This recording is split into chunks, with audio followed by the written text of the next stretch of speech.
pura herejía. Saca ese güerito de ahí. Es pura herejía.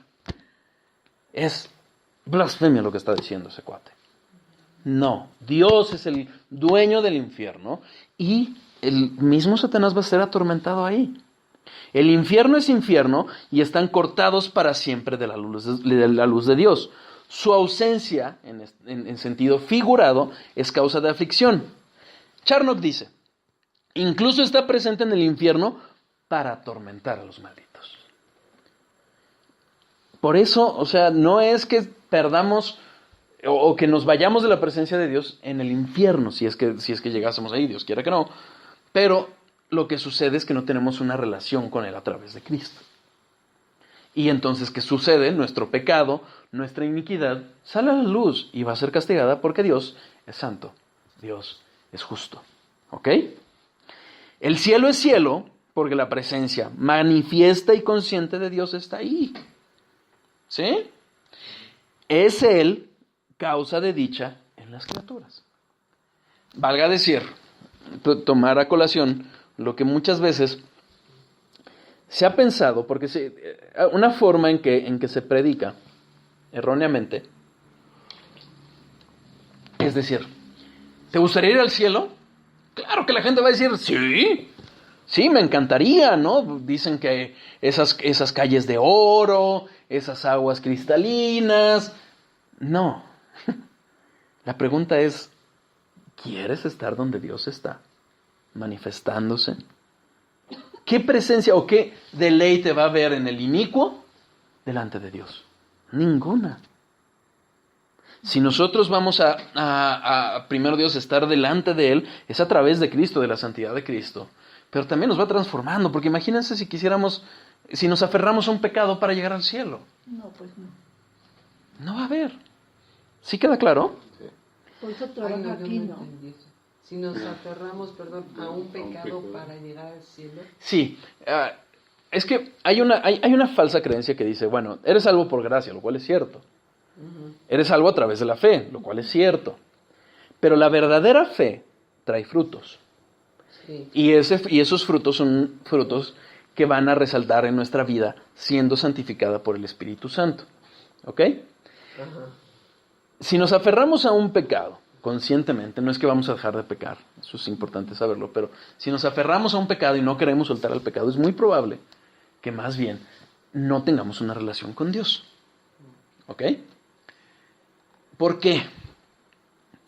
Porque entonces no estamos haciendo de Dios Dios, sino nosotros nos estamos haciendo dioses, porque nosotros decidimos qué mandamientos cumplir y qué mandamientos no. ¿Ok?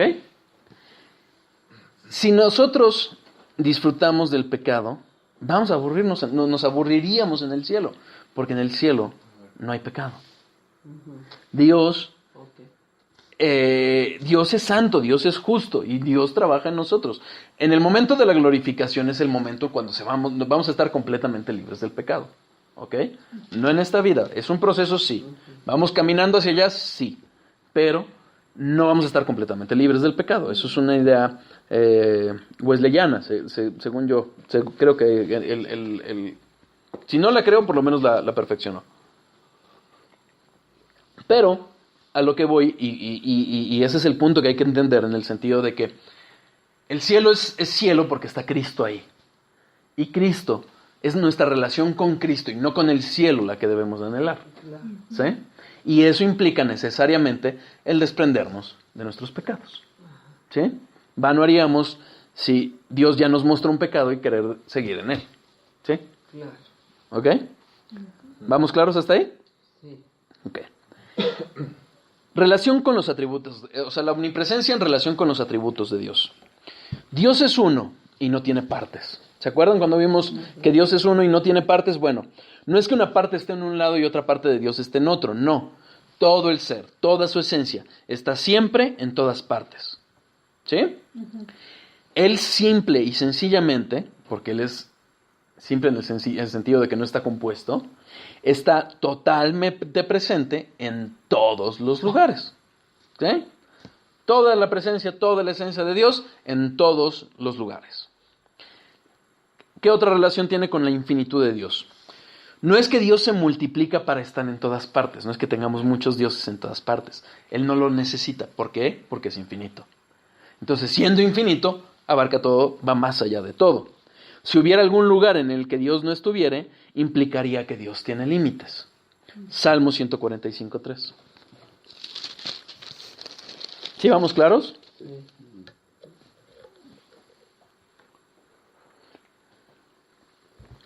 Grande es Jehová y digno de suprema alabanza. Su grandeza es inescrutable, es decir, es infinito. O sea, no podemos alcanzar a entender esa grandeza, no solo porque estamos limitados, sino porque esta forma de antropomorfismo con el que se refiere a nosotros es para entender que Él es infinito, ¿correcto? No es que tenga límites. Él está en todos lados y por ende no puede haber una parte del universo o de nada en donde no esté Dios. Igual es la Trinidad. Todos, claro, totalmente. Que ahorita vamos a hablar también de eso. ¿Ok? Ese lugar marcaría los límites. Si es que Dios no estuviera ahí, marcaría los límites de Dios. Cosa que no puede ser porque Dios no tiene límites y es infinito. ¿Quedar claro? Con la soberanía de Dios, lo que le decía hace rato. Sí.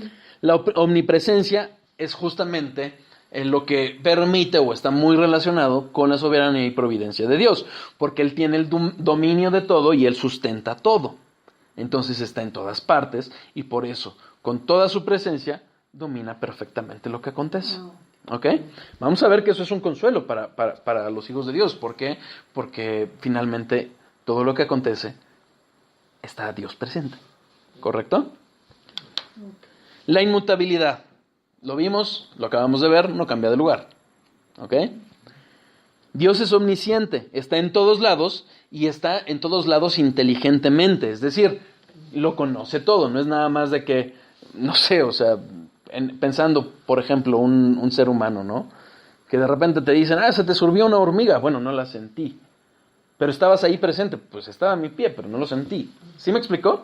A diferencia de ello, Dios está completamente presente, conscientemente presente, inteligentemente presente en todas partes. ¿Correcto?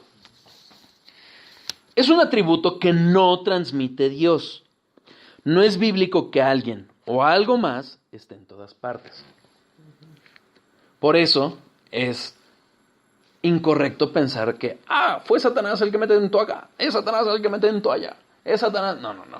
Dios está confinado, Satanás está confinado a un lugar. Igualmente, la práctica católica que es rezar a santos y a vírgenes es un error porque no están presentes en todos lados. Entonces los dardos de fuego que te avienta. Ese es otro rollo y hay que entenderlos. Porque Satanás actúa directamente o a través de sus huestes. ¿Ok? Pero entonces puede tentarte, puede estar en otro lugar. Puede estar en algún, pero no al mismo tiempo. Responsabilidad. Okay. No al mismo tiempo. Bueno, Tiene huestes y tiene ángeles y caídos y todo, sí. y bueno, se dice que el bien y el mal existen. No. No, porque bueno, si el bien y el mal existen, hay fuerzas, vamos a decir, de luz y oscuras. Ok. Entonces, Es que eso es dualismo. por eso, sí. Dios está en todos lados, entonces no permitiría la existencia, ¿no? No. Es que si nosotros, por eso hay que remitirnos. ¿Te acuerdas cuando hablamos del sufrimiento y del mal? En la soberanía de Dios. Ahí explicamos muy bien cómo, bueno, espero que muy bien, no, bueno, con mis múltiples limitaciones, pero ahí explicamos justamente cómo Dios permite cosas malas, pero el mal como un ente, como un ser, ontológicamente hablando, no existe. Satanás es malo, pero no es el mal. Sí. ¿Ok? Lo malo es lo que se aparta de Dios. O sea, es o una acción o una omisión que va en contra de la justicia de los mandamientos de Dios. ¿Sí? Entonces, en su decreto eterno, Dios ha establecido ese mal, no porque Él sea malo, sino dentro de la libertad del ser humano y de los seres, celestiales, que tienen cierta libertad moral, lo ha decretado, pero con los fines para los que hablamos. O sea, sí cabe el término de me tentó Satanás. Sí, es muy poco probable que sea Satanás mismo el que lo haya hecho. Sí, pero bueno. Pero sí, Dios no tienta a nadie. Sus huestes Sí. o te dejaste de estar con Dios en presencia de Él, ¿no? O sea, Somos tentados en 3 sentidos. Por nuestras concupiscencias, Ajá. por esas influencias, digamos, espirituales malignas, Sí. o por el mundo. ¿Ok? Mira, primera de Juan 2:15.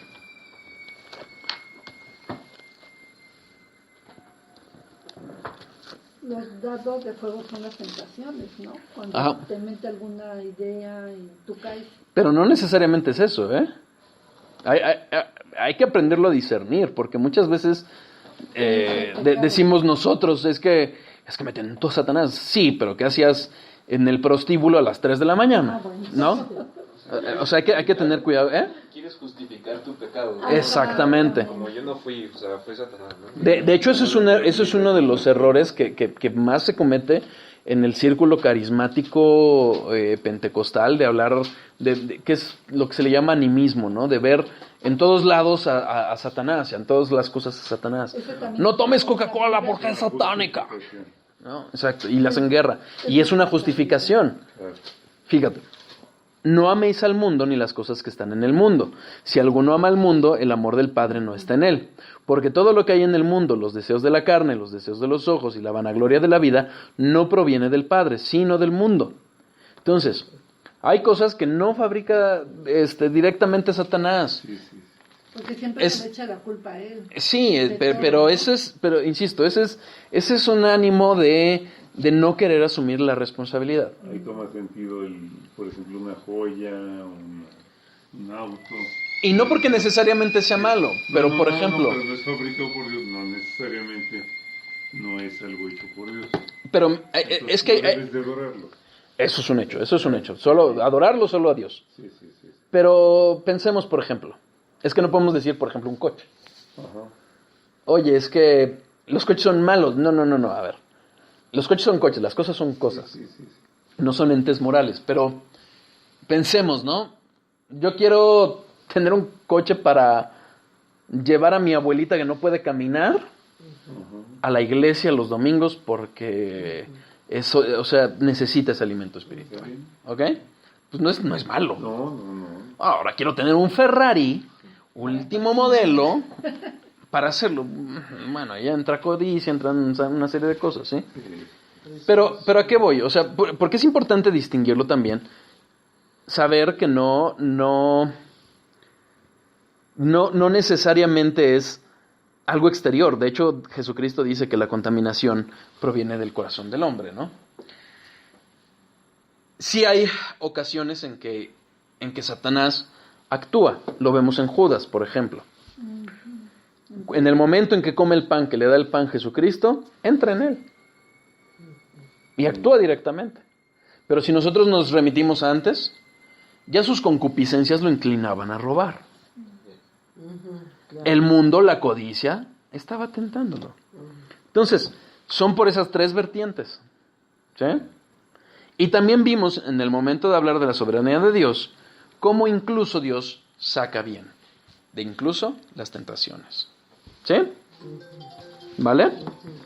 ¿Quedó claro? Todo está dentro de La soberanía de la Dios. soberanía de Dios. Pero no es la excusa para pecar. No, ya. No. ¿Ok? Ni es O sea, serpiente el diablo.